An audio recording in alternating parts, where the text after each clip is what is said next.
Thank you. All right. Well, good morning. Good morning. Good morning. It's good to see everybody.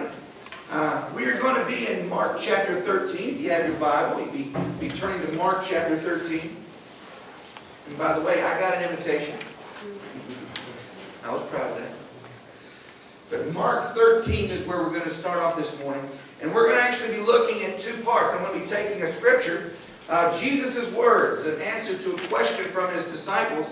And I've split it into two sections. And we're going to be going 1 through 13 today. Thank you so much.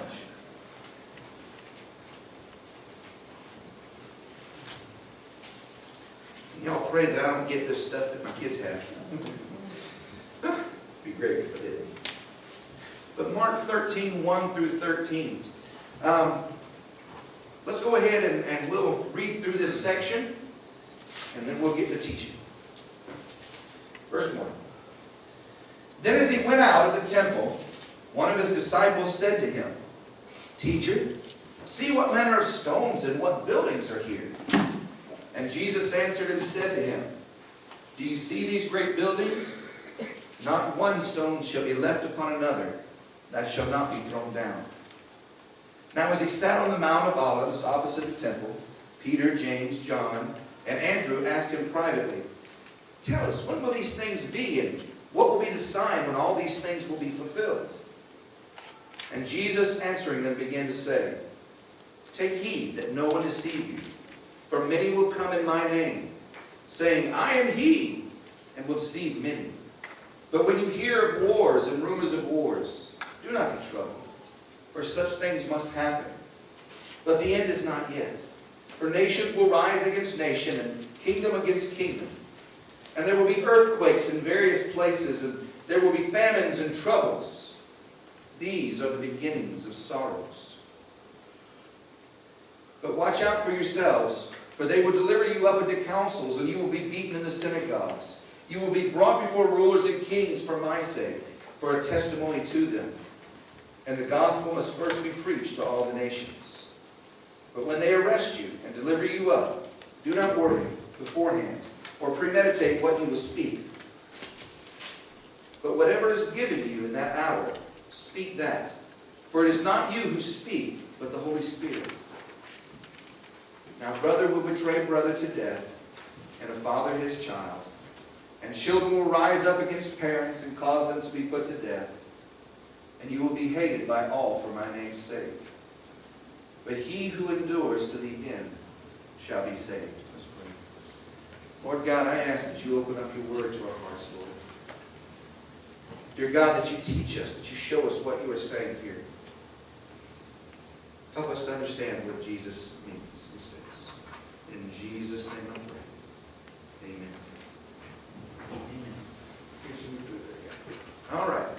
Mark 13. Well, let's get started in teaching, because this morning I'm going to kind of rush a little bit. So if you can hear fast, I'm going to kind of speak fast, because we've got kind of quite a lot to present here, because there are some ideas and some things that I want to present on a spiritual note, but there's also a lot of background that I think it's just important that you just know. You know, sometimes the pastor wants to speak towards spiritual things, but part of teaching is not just speaking towards the spiritual things, but also helping you understand the context, understanding what's going on, why things were like they were. And we've got quite a bit of it this morning. So let's take a look at some of these scriptures. Mark chapter 13, starting in verse 1. He says, "Then as he went out of the temple, one of his disciples said to him, 'Teacher, see what manner of stones and what buildings are here.'" Now, if you've got an NIV, it makes it a little clearer. But essentially what's going on is they had been in the temple area, and they came out, and some of the disciples were just amazed at the architecture. These great, beautiful, giant stones, how strong the building looked, and just how beautiful it was, and how perfect it seemed. They did the angles just right, and everything just seemed beautiful and strong. And he says, "Wow, Jesus, just look at all this." But you know, even the things in our lives that seem the strongest, the things that are the strongest and the most beautiful and the grandest, all things at some point will come to an end. And this is a good introduction to this section. Jesus answered and said to him, "Do you see these great buildings? Not one stone shall be left upon another that that shall not be thrown down. This is the temple. You understand that this is the second temple, right? The first temple was destroyed many, many years ago. But this second temple, in fact, it was the first Solomon's temple was destroyed in the year 587 BC. Okay? So it was destroyed before. And y'all remember the whole thing. Jews went into captivity. They came back. And the place was rebuilt. Okay, the wall was rebuilt, the temple was rebuilt, all of these things were rebuilt. Now you're jumping forward several hundreds of years, and Jerusalem is occupied by the Romans. Okay?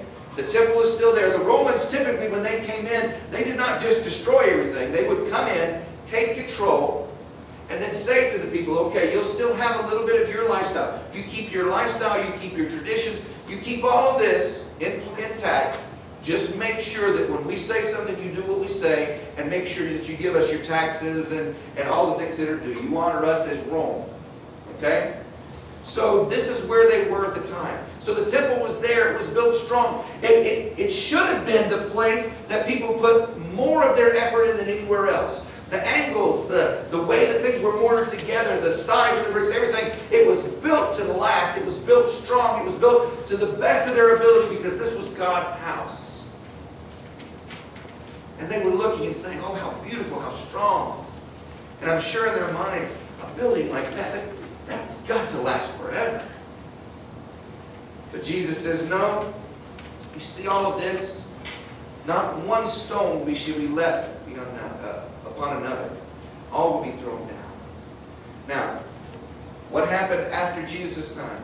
You know, Jesus is here. We're talking about, he's talking to them. This is somewhere in the later 20s, 30s, somewhere in there, AD, that Jesus is talking to them, okay? Probably in the early 30s AD, that Jesus is talking to them. But not long after this, in 66 AD, a rebellion will start. This is after Jesus' crucifixion, after his resurrection, all of these things. A rebellion started against Rome in Jerusalem. And by 70 AD, Jerusalem and its temple had been destroyed. All of Jerusalem had been destroyed. And seemingly the end of their culture and their entire way of life had come about. Now let me give you a little bit of the rest of the story here. Okay, the second temple, the temple we're talking about, was destroyed by the Romans in 70 AD. The Romans' destruction of the temple began in 66 when the Roman Emperor Nero appointed General Vespasian to put down a revolt in Judah. Almost immediately, Rome began to experience chaos. Let me tell you what's going on because it leads up to what happened in Jerusalem. Because Jerusalem was not just taken. Jerusalem was utterly destroyed. Its people utterly decimated and murdered. But all of this is going to lead up to this point. At this time, when he appointed Vespasian to put down this revolt in Judah, Rome began to experience extreme chaos. Nero committed suicide in 68 AD. His successor, Galba, was assassinated within 8 months of that time. His successor, Otho, committed suicide within 2 months of that time. His successor, Vitellius, was executed within 8 months after that. Vespasian was the next emperor, and his son Titus continued the conquest of Judah. Rome, which would have been the greatest and strongest and mightiest kingdom of them all that had ever existed in time, began to fall. Leader after leader began to commit suicide or be murdered. People were fighting over who would rule, who had the right to rule. Rome was going down.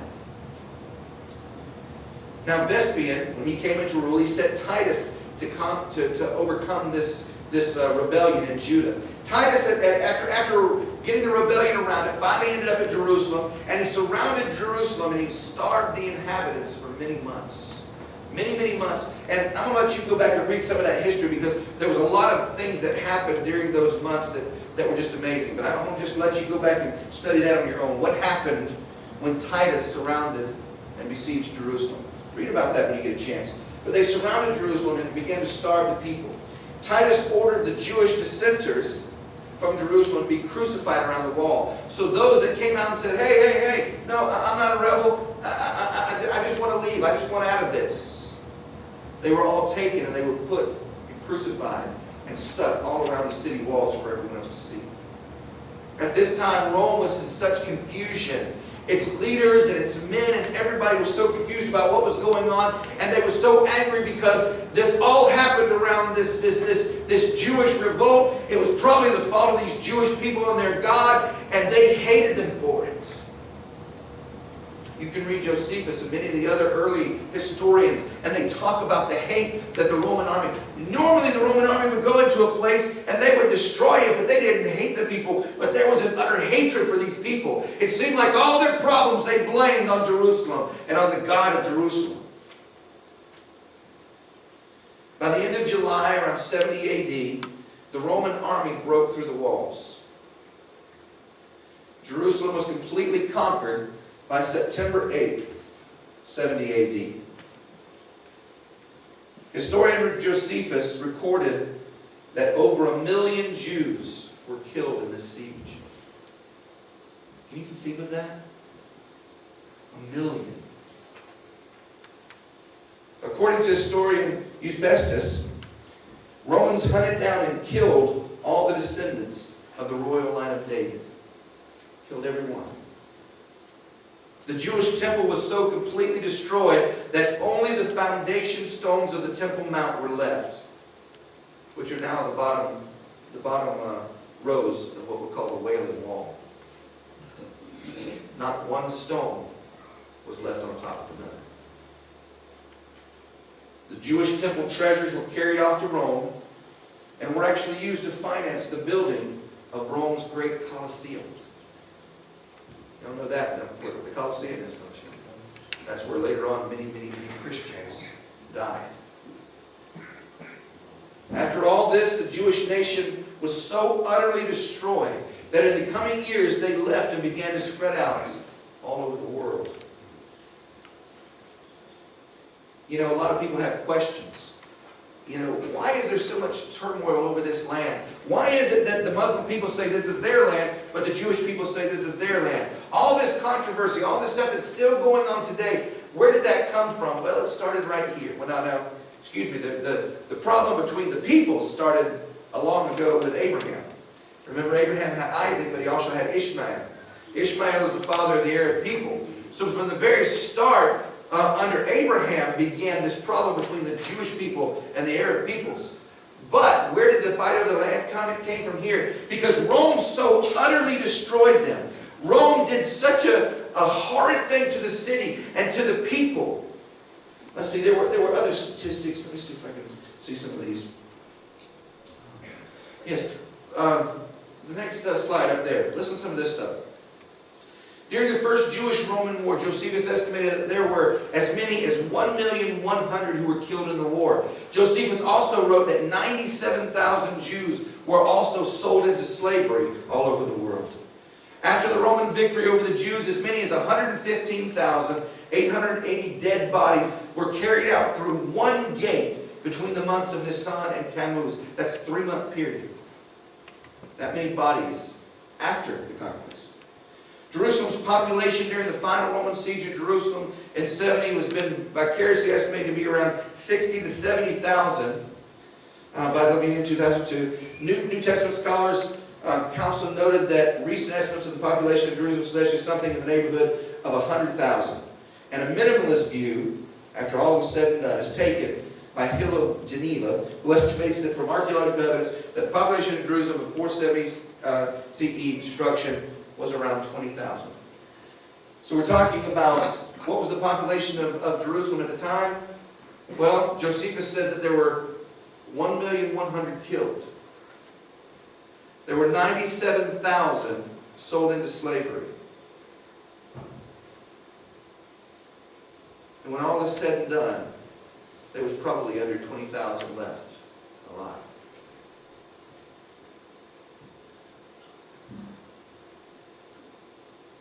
Decimation. You know what that word means?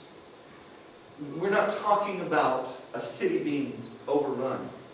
We're not talking about an army coming in and killing those that are fighting against them and taking the city.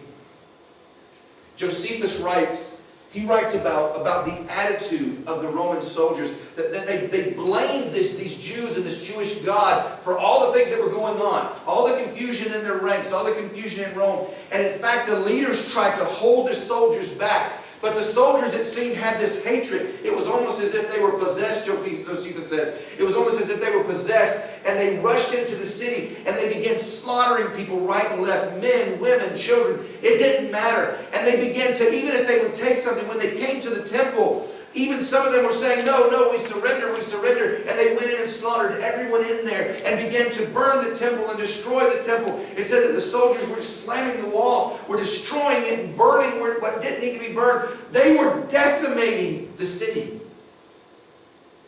Not just conquering it, but decimating it with hatred and with anger in every one of them. Their leaders couldn't even hold them back. The leaders tried to pull them back. The leaders gave orders and said, stop, don't burn that, stop. But the soldiers would not. There was such hatred going on. And the city itself was decimated.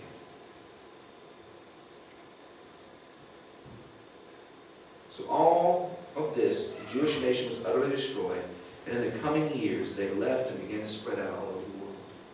So how did the Muslims come in and take the land? The Jews left. There was nothing for them. There was no city. There were no crops. There was no one that could own land. There was nothing there. So the ones that were still alive and the ones that had not been sold into slavery and sent all over the world anyways, they left to find new places to be. Today, you know that many of them settled in Poland and Germany and many other places like that. We know that from history. But in 1948, at the end of World War II, the United Nations gave Jerusalem and much of the land of Israel back to the Jewish people. Now, you think, okay, well that's great, they did that, that's wonderful, they conquered the land and gave it to them. No, they actually didn't. They just said, here, we'll drop you off there, you can have this land. But they never went in and assisted in anything. The day after they dropped them off and proclaimed, this is your land, the United Armies left. And left the Jews that were there with a great force of Muslims who already lived there. And of course, as you can imagine, war broke out. And this small Jewish, you want to say soldiers, but they weren't even soldiers. They took their land back. The land that God had promised them from the time of Abraham. They took their land back.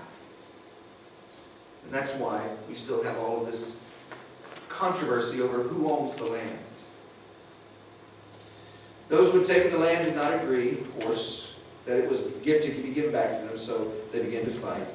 Still, today there's a movement to seek out and bring home Jews from all over the world. How many of you have seen that on television? You can donate monies to help get a Jew from Poland and from a lot of these different places and actually send them back to Jerusalem, to the Holy Land. There's a big push going on today to get the Jewish people back to the Holy Land. Where are they now? There was only just a few thousand that were dropped off there after World War II.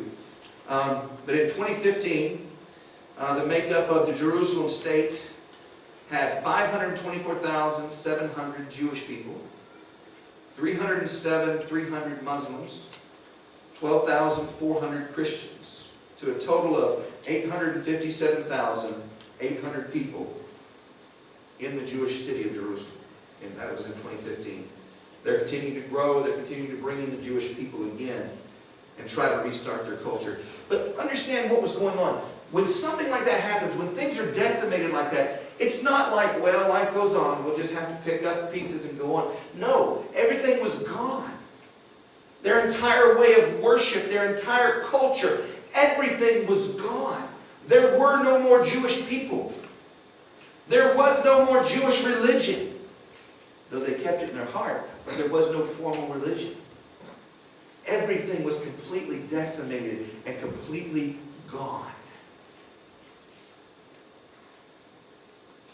And many of the Jews thought, if God's going to come back and do something, it's got to be now. But it wasn't. All right. If you would, flip to the next one there. This is our next scripture. That, by the way, is the city of Jerusalem. see right up on this side, you see the large square area here? That's bigger than the rest. That's the temple area. And out to the right over here, just above it there, is the Mount of Olives. It was just out from it there. Little raised, hilly area. You can actually also see the Garden of Gethsemane here, and you can see the Pool of Bethesda and so many other places on this particular map. It's a beautiful, beautiful map of Old Jerusalem during the time of Jesus. But they were in the temple. And in verse 3 it says, "And now as they sat on the Mount of Olives, they came out of the temple, and they went across to the Mount of Olives. They walked a little ways down the road, and went up to the mount, and began to sit. Now as they sat on the Mount of Olives, opposite the temple, Peter, James, John, and Andrew asked him privately, 'Tell us, when will these things be, and what will be the sign when all these things come to be fulfilled?'" Now, we don't know if there was a conversation as they were walking between the temple and here. It seems like they're referring not just to the temple being destroyed, but maybe along the way Jesus was telling them a few things that were going to happen. That maybe he continued on and he said, "You saw those buildings and I said that they would be destroyed." Just understand, Jerusalem will not always be here. It will not always be like this. Things will be destroyed. Things will happen because of what I am doing. So these disciples came to him and they asked him, what are the signs? When is this going to happen? What are the signs for this to be? You know, we want to know those things, don't we? We want to know how things are going to come about and when they're going to be. And God does give us somewhat of detail. We've been looking at prophecy in weeks past. We know that God tells us what is to come, but we don't have details. But we know in general what is to come, right? But I think knowing his disciples the way they were, they wanted to know more. They wanted to know the details. They felt like they needed to be in on it. They needed to know everything and be ready for everything. But you know something? We don't always have to be ready for stuff in this sense. We don't always have to know. As long as we know it's coming, you know, we need to be ready anyways. We'll talk about that a little more in a minute. But let's look at verse 5. Verse 5. It says, "And Jesus answered them and began to say, 'Take heed that no one deceives you. For many will come in my name, saying, I am he, and will deceive many.'" I've got some interesting statistics on that. I got this actually off of Wikipedia, which I don't suggest using. The only reason I used it is because it went along with the other things that I've studied, and it had a particular chart that interested me, the way that it was set up. But I'm not a big Wikipedia fan. But it did match the other things I studied. But it listed 66 persons since Jesus' time who claimed to be either the Messiah or the reincarnation or second coming embodiment of Jesus Christ. 66. Now you think, I would have thought there had been more in that time. Well, no, this is 66 notable persons. This is 66 people who actually had significant followings. In fact, right now down in South America, there's a man that has multiple thousands of followers. And he claims to be the incarnation of Christ, that he is the second coming. He lives in a multi-million-dollar complex, surrounded by shacks and people that live on the streets and poverty. And when I saw an article or saw a news thing on him, and when he was asked, you know, you say you're Jesus, but the Jesus of the Bible lived amongst the people and never had anything.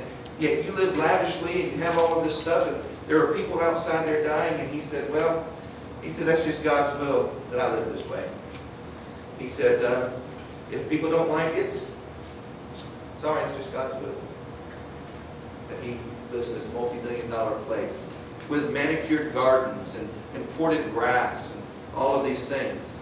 And 1 mile down the road sits a trash dump with huts all around it, because that's how they make their living.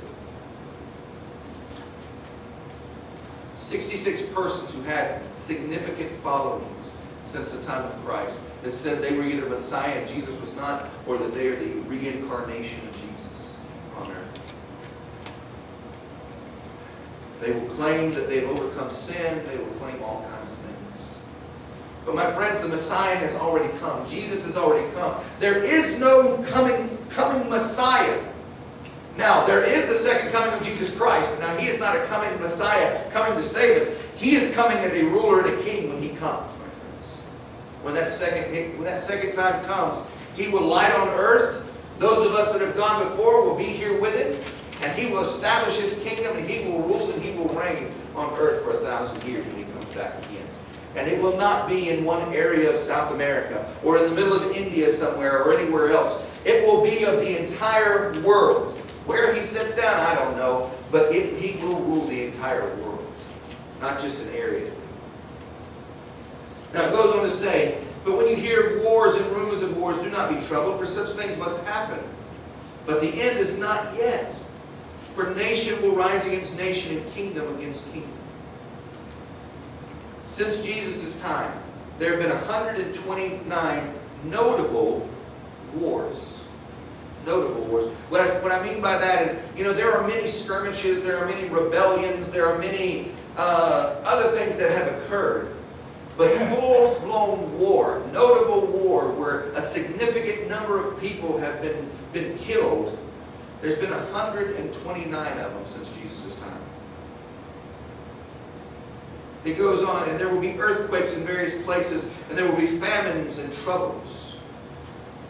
It says that famines, as far as large-scale famines, not famines in smaller areas, but large-scale famines, notable famines since Jesus' time, there's been 157. I got a chart here, interesting enough, of earthquakes. How often do earthquakes hit? Did you know that in the world there are multiple earthquakes every single day? There are. Multiple earthquakes every single day. And as they go up, they have categories, and those are the smaller ones, from not even felt, on top of the ground on up. Moderate earthquakes, some property damage is a level 5. And it says that there's somewhere around 1,500 of them on average per year. 1,500 around the world. All the way up to 10, to level 10. Which there was one of those in Chile in 1960. Alaska in 1964, Sumatra 2004. So as they get bigger, the bigger ones there are less and less, but there are earthquakes every single day. But here's the point I think that Jesus was making. Because here's what people do. People take this scripture and they say, oh, Jesus is giving us signs of the times leading up to it. So there will be wars and rumors of wars, there will be famines, there will be earthquakes. All of these things will occur, and these things will know that it's coming. Actually, that's not really what Jesus is saying.